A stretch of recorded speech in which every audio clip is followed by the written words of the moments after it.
Okay, now we're gonna run the test for the organic pouches.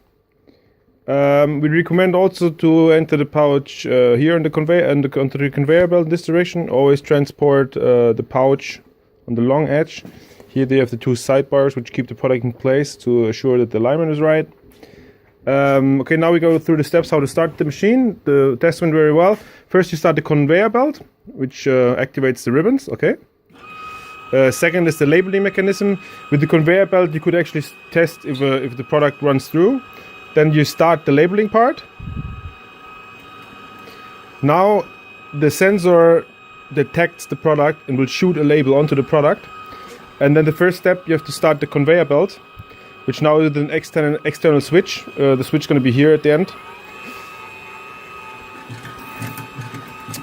The meaning for that is the input hopper has a separate motor which runs slower than the actual machine to make sure that there is a gap between the product. There is a gap needed to separate each product from each other, so the labeler know when to shoot the label onto the product.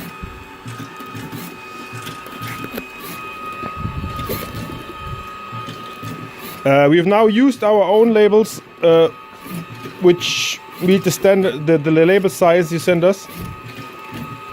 You need to make sure that the labels are on the carton core, otherwise you cannot use them for automatic production.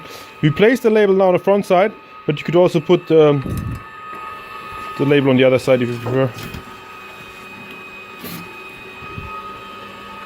Both is perfectly fine. You can very easily adjust the position of the label very accurately. As you can see here, put two next to each other, the labeling position is exactly the same. Even if you label above each other, as you can see, there's less than a 10th millimeter tolerance. So you can very accurately position the label. You can change the X position by moving this sensor back and forth. You can change the Y position by just moving this, which moves the complete labeling part in the Y-axis. So you're very flexible in the positioning of the label. We just place it now in the middle so you can still see the logo. That's pretty much it.